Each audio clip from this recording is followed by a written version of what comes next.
Very very welcome to all साथियों। Exam fighter number 1 पे आप सभी का स्वागत है, वेलकम है। जहाँ पे हम लोग एवरी मॉर्निंग 9 AM 9 बजे सुबह में यूजीसी नेट जेआरएफ के सिलेबस के अकॉर्डिंग हिस्ट्री के क्लासेस को कंप्लीट कर रहे हैं। और अभी हम लोग सिलेबस के यूनिट 8 को देख रहे हैं। यूनिट 8 में हमारा क्या है? जनजातीय विद्रोह और नागरिक विद्रोह। तो हम लोगों ने मुख्य जनजातीय विद्रोह को कंप्लीट कर लिया है और अब हम लोग नागरिक विद्रोह को देखेंगे। और आज ये पहला नागरिक विद्रोह है जिसका नाम है बरदोली सत्याग्रह। बरदोली, यहाँ पे आकार हो गया बॉ में, आपको ऐसे लिखना है बरदोली सत्याग्रह। तो जहाँ पे आपको बारदोली मिलेगा उसको आपको बरदोली पढ़ना है। तो बरदोली सत्याग्रह पढ़ेंगे जो कि 1928 में हुआ था। और इसको स्टार्ट करने से पहले जान लें कि ये हम लोग जो पढ़ने वाले हैं अब ये किसान आंदोलन है, पहला किसान आंदोलन है जिसको अभी हम लोग पढ़ने वाले हैं। ये कैसा आंदोलन है? किसान। इसके पहले जो आंदोलन हम लोग देख रहे थे वो जनजातीय विद्रोह था, जनजातीय आंदोलन था। चाहे वो संथाल विद्रोह हो या बिरसा मुंडा का विद्रोह, हम लोगों ने पहले पढ़ा है। और जो जिसने नहीं उस वीडियो को देखा है तो आप हमारे प्ले लिस्ट में जाके आराम से देख सकते हैं उन सारे को, ताकि आपको एक सीक्वेंस समझ में आएगा। आज हम लोग बरदोली सत्याग्रह पढ़ने वाले हैं जो एक किसान आंदोलन था, किसान मूवमेंट था और ये 1928 में हुआ था। बरदोली कहाँ है? गुजरात में है। गुजरात के कहाँ? सूरत में। गुजरात के सूरत का एक तालुका है बरदोली, वहीं पे ये विद्रोह हुआ था। इस विद्रोह में क्या क्या घटनाएं होती है, इस विद्रोह का आरंभ क्यों होता है, एक हम लोग ब्रीफ हिस्ट्री इसके बारे में पहले ले लेते हैं, फिर point by point one liner को डिस्कस करेंगे जिससे कि ऑब्जेक्टिव प्रश्न ज़्यादा से ज़्यादा निकल सकें। तो पहले बात करते हैं कि इसका स्टोरी क्या है। एक्चुअली ये जो हमारा गुजरात का इलाका है वो क्या चीज़ के लिए फेमस है? हम सभी जानते हैं कपास, कपास के लिए। तो यहाँ पर कपास पर बहुत ज़्यादा टैक्स लगा दिया गया था और ये आंदोलन जो था इस इलाके में 1922 से ही चल रहा था। जब असहयोग आंदोलन समाप्त हो गया उसी के दौर में ही ये आंदोलन प्रारंभ था, लेकिन उस दौर में वो छिटपुट तरीके से चल रहा था। लेकिन इसका जो चरम है वो 1928 में हुआ और राष्ट्रीय पटल पर ये छा गए। ये आंदोलन राष्ट्रीय पटल पर आ गया क्योंकि इसका नेतृत्व सरदार पटेल को मिला था 1928 में। और गांधी जी की भी यहाँ पे बहुत महत्वपूर्ण भूमिका रही। गांधी जी और सरदार पटेल का एक बहुत ही शानदार संयोजन देखने को मिलता है, शानदार दोनों में तालमेल देखने को मिलता है इस आंदोलन में। तो इसीलिए 1928 में जो बरदोली सत्याग्रह हुआ वह नेशनल लेवल पे फेमस हो गया। लेकिन यह आंदोलन 1922 से ही छिटपुट तरीके से चला जा रहा था, लेकिन वहाँ छोटे स्तर के स्थानीय नेता हुआ करते थे। तो ये रहा एक स्टोरी कि हाँ टैक्सेस बढ़ाया गया था कपास के उत्पादन पर। उस टैक्स यानी लगान के खिलाफ आंदोलन चलाया जा रहा था और उसी आंदोलन की चरम परिणति 1928 में हो जाती है। तो ये रही ब्रीफ हिस्ट्री। अब हम लोग एक एक करके वन लाइनर रूप में इसको देखेंगे जहां से डायरेक्ट ऑब्जेक्टिव प्रश्न बनते हैं, कैसे कैसा सीक्वेंस के अनुसार घटनाएं घटती है। तो लेट्स वी स्टार्ट। ये देखिए पहला पॉइंट है, सूरत गुजरात के बरदोली तालुके में 1928 में किसानों द्वारा लगान वृद्धि के विरुद्ध यह आंदोलन चलाया गया। तो सबसे पहली बात, यह आंदोलन कहाँ चलाया गया भाइयों? गुजरात में। और गुजरात में चलाया गया, गुजरात के किस तालुके में? सूरत।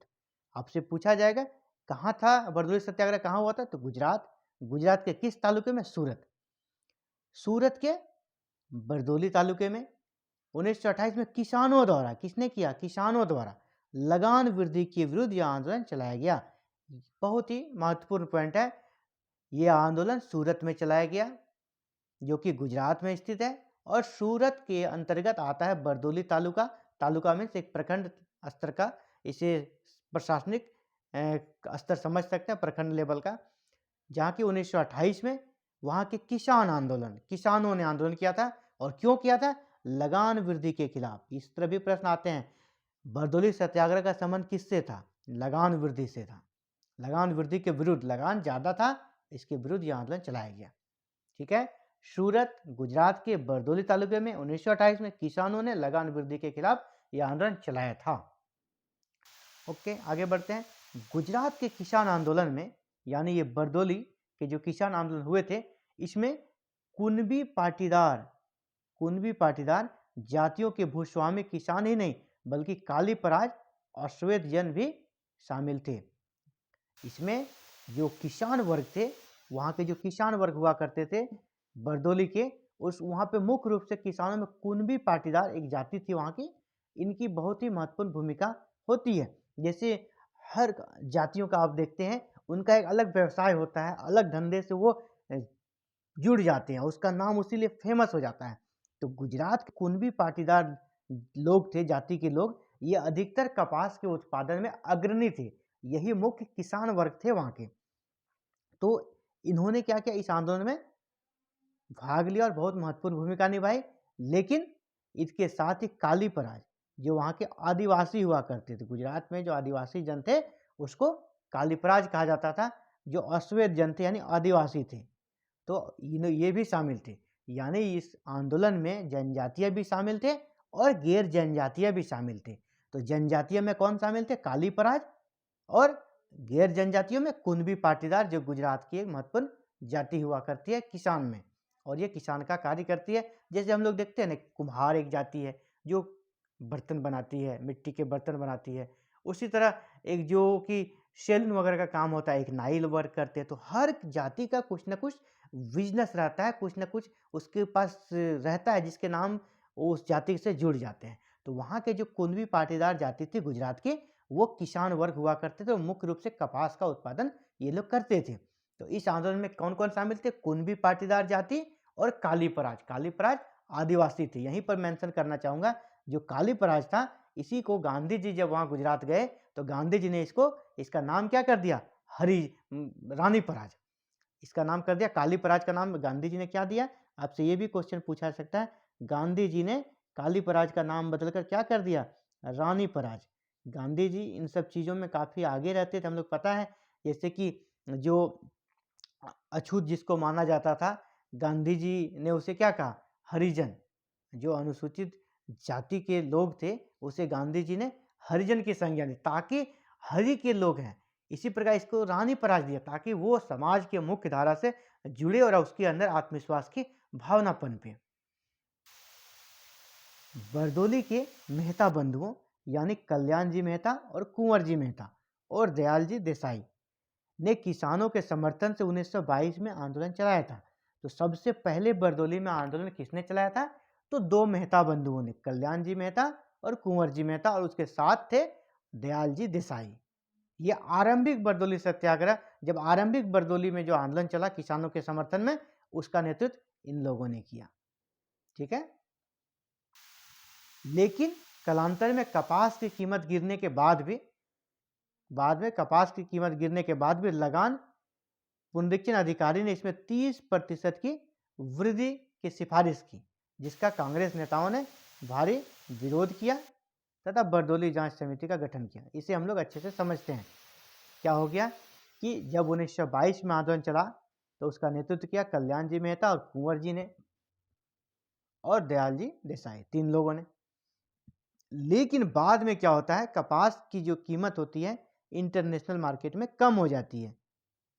कपास की कीमत जब कम हो गई तो क्या हो गया, जो उसके जो इंटरनेशनल मार्केट के जो बीच में बिचौलिए थे, उन्होंने किसानों से कपास खरीदना बंद कर दिया, कपास खरीदना कम कर दिया। लेकिन सरकार ने टैक्स में कमी नहीं किया, टैक्स में और बढ़ोतरी कर दिया, और वो भी 30% की बढ़ोतरी। जब किसानों के पास एक तो कीमत गिर गया है, वो बेच नहीं पा रहे हैं और बेचने से उसे लॉस लगेगा, इतने कम कीमत पे उनका लागत भी नहीं आएगा। तो एक तरह से किसानों के पास संकट की स्थिति थी। उसी समय सरकार ने एक पुनरीक्षण अधिकारी, जो सरकार का होता है कि प्रत्येक 30-30 साल में, यहाँ पे थोड़ा मेंशन करना चाहूँगा, 30-30 साल के गैप पर लगान को लेकर एक कमेटी बनती थी और वो फिक्स करती थी अब लगान का दर क्या रहेगा। इसके पहले 1896 में लगान फिक्स हुआ था इस इलाके का।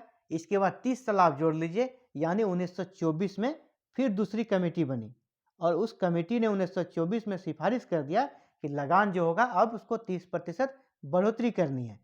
इसी के खिलाफ किसान गोलमंद होने लगे। गोलबंद होते होते उन्होंने 1928 में एक बड़ा आंदोलन का रूप लिया, जो कि बरदोली आंदोलन बन गया। तो 1896 में जो पहली समिति बनी थी और उसके 30 साल का 1924 में जो दूसरी समिति बनी और उसके माध्यम से जांच किया गया तो लगान में 30% की वृद्धि कर दी, जिसका किसानों ने काफ़ी विरोध किया। और जब किसानों की बातों को नहीं माना गया तो वो कांग्रेस के नेताओं के पास गए और कांग्रेस के नेताओं ने भी एक जांच समिति बनाई, जिस जांच समिति का नाम है बरदौली जांच समिति। और इन्होंने ये देखना चाहा इस जांच समिति के माध्यम से क्या ये लगान की जो वृद्धि की गई है वो वाजिब है या गैर वाजिब है। इसमें जो आंदोलनकारी थे, आंदोलनकारियों के समर्थन के लिए कांग्रेस ने एक पत्रिका भी निकाली जिसका नाम था बरदौली सत्याग्रह पत्रिका। बरदौली सत्याग्रह पत्रिका भी कांग्रेस ने निकाला और इसका डिस्ट्रीब्यूशन किया लोगों के बीच ताकि जनता का सहयोग मिल सके, जनमत का निर्माण हो सके, अधिक से अधिक लोग इसके बारे में जान सकें कि प्रतिशत लगान का वृद्धि गलत है और इसे अभी नहीं करना चाहिए क्योंकि किसान अपने गलत जिसे कहते हैं विपरीत परिस्थिति से गुजर रहे हैं। उसका जो प्रोडक्शन है कपास का, इसका सेल नहीं हो पा रहा, इसका दाम अभी इंटरनेशनल मार्केट में लो हो गया है, प्राइस गिर गया है और इस समय वो बेचने की स्थिति में भी नहीं है, ऊपर से लगान में बढ़ोतरी कर दी गई। इन सब चीज़ों को लेकर एक पत्रिका निकाली गई जिसका नाम है बरदौली सत्याग्रह पत्रिका। इसी प्रकार जब आंदोलन काफ़ी बढ़ने लगा तो फरवरी 1928 में आंदोलन का नेतृत्व, सत्याग्रह का नेतृत्व सरदार वल्लभ भाई पटेल ने संभाला और बढ़ी हुई लगान राशि के विरुद्ध सरकार को सबसे पहले पत्र लिखा और जांच कराने की मांग की। 1928 में कि बरदौली किसान सत्याग्रह का नेतृत्व कौन करते हैं? सरदार पटेल। और उन्होंने जो लगान में बढ़ोतरी हुई थी 30%, इसके खिलाफ सरकार को एक लेटर लिखा, सरकार को लोगों से हस्ताक्षर करा के एक आवेदन दिया और कहा कि इसका आप अच्छे से जांच कीजिए, ये बिल्कुल गलत है, गैरवाजिब है। पटेल द्वारा लगान न अदायगी हेतु किसानों को संगठित किए जाने के बाद किसानों ने गीता और कुरानों की कस्में खाई। यानी सरदार पटेल ने पहले लोगों का मीटिंग किया, किसानों का मीटिंग किया और उनसे कहा सरकार को हमने लेटर लिखा था, सरकार ने कोई जवाब नहीं दिया, अब आप लोगों को करना यह है कि जो भी टैक्स है, बढ़ोतरी तो छोड़िए, जो आपका पुराना टैक्स है, लगान का जो दर है वो भी नहीं देना है, बिल्कुल आपको लगान नहीं देना है, लगान न अदायगी, लगान आपको अदा करना नहीं है सरकार को। यानी आप लगान का विरोध कीजिए और आप संगठित हो कि ये नहीं कि किसी ने दे दिया किसी ने नहीं दिया, आप सभी को संगठित होना है और बिल्कुल लगान देना ही नहीं है, बढ़ोतरी तो छोड़िए, जो पहले है वो भी नहीं देना है। और साथ ही जब मीटिंग हुआ तो उन्होंने हिंदू और मुसलमानों से कस्में भी खिलाई, हिंदू से गीता पे हाथ रख के और मुसलमानों को कुरान पे हाथ रख के कसम खिलाई कि अब हम लोग लगान नहीं देंगे। तो अब क्या हो गया, सरकार का जो मिल रहा था वो भी बंद हो गया। इससे किसानों में एकता आई और सरकार के कान खड़े हो गए, अब तो कुछ करना ही होगा क्योंकि बिल्कुल जो पैसे आ रहे थे वो भी बंद हो गए। और इसमें इस आंदोलन में सर्वेंट्स ऑफ इंडिया सोसाइटी जो है, servants of India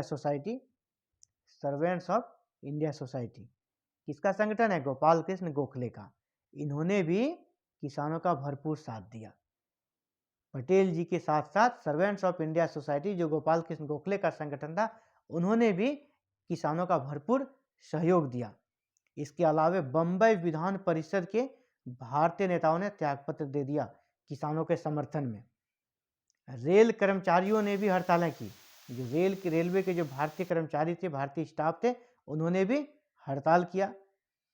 Bombay Vidhan Parishad के भारतीय नेताओं ने त्यागपत्र दे दिया। तो यहाँ मेंशन करना चाहूँगा, उस वक्त 1928 में जो सूरत का इलाका था, बरदौली का इलाका था, वो बम्बई प्रेसिडेंसी का इलाका हुआ करता था। यानी गुजरात पहले अलग नहीं था, बम्बई प्रेसिडेंसी के अंतर्गत ही आता था। इसीलिए बम्बई प्रेसिडेंसी की जो परिषद थी, वहाँ के सदस्यों ने त्यागपत्र दे दिया, रिजाइन दे दिया किसानों के समर्थन में। तो सर्वेंट्स ऑफ इंडिया ने साथ दिया, बम्बई विधान परिषद के सदस्यों ने त्यागपत्र दे दिया और रेलवे के कर्मचारियों ने भी हड़तालें की किसानों के समर्थन में। यानी सरकार पे चारों ओर से प्रेशर बनने लगा। तो सरकार ने पहले क्या किया, एक लॉलीपॉप फेंका, जो 30% लगान का दर था बढ़ाया हुआ, कहा कि नहीं इसको हम कम कर देते हैं और घटाकर 21.97 किया। लेकिन जिसको कहते हैं ना गरम पे लोहा चोट कर देना है, वही किया किसानों ने, नहीं माना। इसको कहा कि हमको मंजूर नहीं है, ये भी बहुत ज़्यादा है। इसके बाद सरकार ने एक फिर से कमेटी बनाई और उस कमेटी में ब्रूमफील्ड, जो अंग्रेज अधिकारी थे ब्रूमफील्ड और मैक्सवेल, इन दोनों के नेतृत्व में बरदौली मामले की जांच के लिए कमेटी बनी और कमेटी ने जांच रिपोर्ट में लिखा कि 30% लगान बढ़ोतरी गलत थी और इसे घटाकर कितना करना है, इसे घटाकर 6.03 कर दिया गया। यानी कहाँ पहले 30 था, अब वो आके रुक गया 6.03। तब जाके यह आंदोलन समाप्त हुआ। इस आंदोलन में एक समय तो ऐसी स्थिति आ गई कि सरदार पटेल को, सरदार जी को गिरफ्तार करने का के बारे में भी सरकार सोच रही थी। उन्होंने बहुत ही शानदार तरीके से आंदोलन को लीड किया और लोगों को एकत्रित करके रखा, लोगों में एकता भरने का काम किया। तो उन्हें लगा कि सरदार पटेल को अगर जेल में डाल दें तो फिर आंदोलन कम पड़ जाएगा, कमजोर हो जाएगा। लेकिन इसी दौरान गांधी जी भी आके वहाँ पे बैठ गए कि अगर पटेल जी को गिरफ्तार करोगे तो इसके बाद मैं यहाँ पे आ जाऊँगा। और गांधी जी से तो अंग्रेज पहले से ही डरते थे कि ये आएगा तो कुछ गड़बड़ ही करेगा। तो इसीलिए अंततः सरदार पटेल को भी गिरफ्तार नहीं किया गया और इस आंदोलन के मांगों को मान लिया गया और लगान की जो बढ़ोतरी दर थी 30%, वो उसके घटाकर 6.03 कर दिया गया। तो यहाँ पे आपको इस रेट को भी याद रखना है और इस रेट को भी याद रखना है, यहाँ से भी प्रश्न बनते हैं। और ये जांच अधिकारी थे ब्रूमफील्ड और मैक्सवेल, ये वेरी वेरी इंपॉर्टेंट है। किस जांच अधिकारी के रिपोर्ट के अनुसार लगान की दर को 30 से 6.03 किया गया? तो ब्रूमफील्ड और मैक्सवेल, बिल्कुल अच्छे से याद रखिएगा, ऑब्जेक्टिव के दृष्टिकोण से काफ़ी महत्वपूर्ण है। इस आंदोलन में जब बरदौली आंदोलन सफल हो गया तो वल्लभ भाई पटेल के नेतृत्व में बरदौली का सफल किसान आंदोलन संपन्न हुआ। बरदौली सत्याग्रह के समय यहाँ की महिलाओं ने, यहाँ की जो महिलाएं थी, उन्हें वल्लभ भाई पटेल को सरदार की उपाधि दी। ये प्रश्न बार बार पूछा जाता है, सरदार पटेल को जो वल्लभ भाई पटेल थे, वल्लभ भाई पटेल को सरदार की उपाधि किसने दी? तो महिलाओं ने। कहाँ की महिलाओं ने? बरदौली के महिलाओं ने। इसके बाद वल्लभ भाई पटेल सरदार वल्लभ भाई पटेल के नाम से जाने जाने लगे। ये प्रश्न बहुत बार आया गया है, किस आंदोलन के बाद वल्लभ भाई पटेल सरदार वल्लभ भाई पटेल कहलाने लगे? तो बरदौली सत्याग्रह। तो अभी हम लोग देख रहे थे बरदौली आंदोलन। उम्मीद करता हूँ आज का वीडियो आपके लिए काफ़ी अच्छा रहा होगा। अब हम लोग थोड़ा सा एक ऑब्जेक्टिव क्वेश्चन को डिस्कस कर लेते हैं, बिल्कुल फास्ट तरीके से। सबसे पहला प्रश्न आप नोट करना चाहें तो कर सकते हैं या वैसे भी रिकॉल हो जाएगा आपको। बरदौली सत्याग्रह कब हुआ था? 1928 में। बरदौली सत्याग्रह किस प्रकार का सत्याग्रह था? तो किसान सत्याग्रह था। बरदौली सत्याग्रह किस प्रकार का आंदोलन था? तो किसान आंदोलन था। बरदौली सत्याग्रह कहाँ हुआ था? गुजरात में हुआ था। गुजरात में कहाँ हुआ था? सूरत में हुआ था। बरदौली सत्याग्रह में मुख्य रूप से वहां के किस जाति ने भाग लिया था? कुणबी पाटीदार जाति ने। बरदौली सत्याग्रह में भाग लेने वाले आदिवासी समुदाय का क्या नाम था या किस जाति से संबंधित थे? बरदौली सत्याग्रह में भाग लेने वाले आदिवासी समुदाय वहां किस नाम से जाने जाते थे? काली पराज। काली पराज जो आदिवासी वर्ग था, उसे रानी पराज की उपाधि किसने दी? रानी पराज की उपाधि किसने दी? तो गांधी जी ने। बरदौली सत्याग्रह का जो आरंभ हुआ था, आरंभिक चरण में इसका नेतृत्व किसने किया? तो कल्याण जी मेहता, कुंवर जी मेहता और दयाल जी देसाई। बरदौली में आरंभिक किसान आंदोलन कब चलाया गया? आरंभ में 1922 में। बरदौली सत्याग्रह का संबंध किस फसल से था? फसल पूछा जाएगा तो कपास।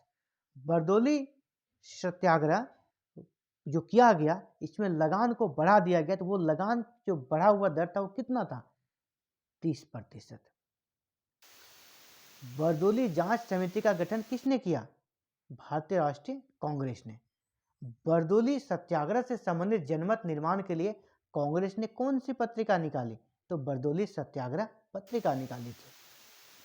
अगला प्रश्न बन सकता है, बरदौली किसान आंदोलन का नेतृत्व किसने किया? सरदार पटेल ने। सरदार पटेल ने बरदौली किसान आंदोलन का नेतृत्व कब किया? 1928 में। बरदौली सत्याग्रह किस चीज के खिलाफ किया गया था? लगान वृद्धि के खिलाफ।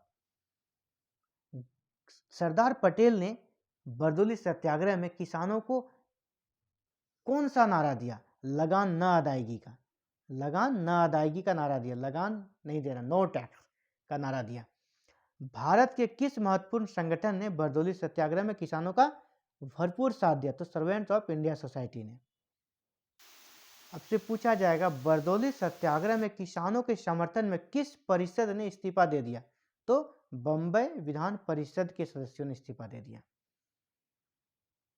लगान जो 30% की बढ़ोतरी हुई थी, इसे घटाकर कितना कर दिया गया?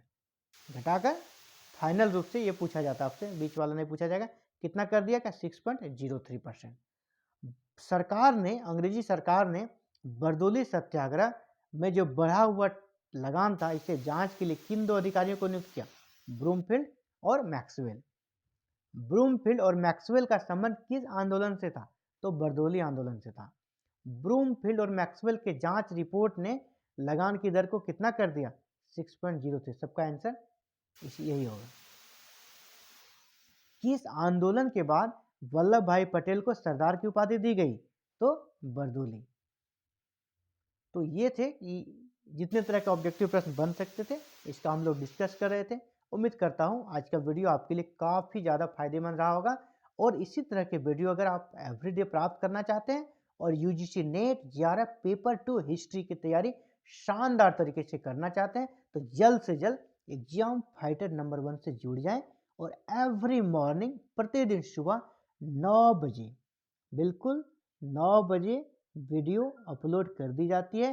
तो आप हमारे चैनल को कर दीजिए जल्दी से जल्दी सब्सक्राइब और कर दीजिए बेल आइकन को प्रेस, ताकि जैसे ही मैं वीडियो अपलोड करूं आपके पास नोटिफिकेशन आ जाए और आप तुरंत प्रोसेस को कर पाएं, वीडियो को देख सकें और अपनी तैयारी को शानदार, जानदार और धमाकेदार बना सकें और नेट ही नहीं JRF प्राप्त कर सकें।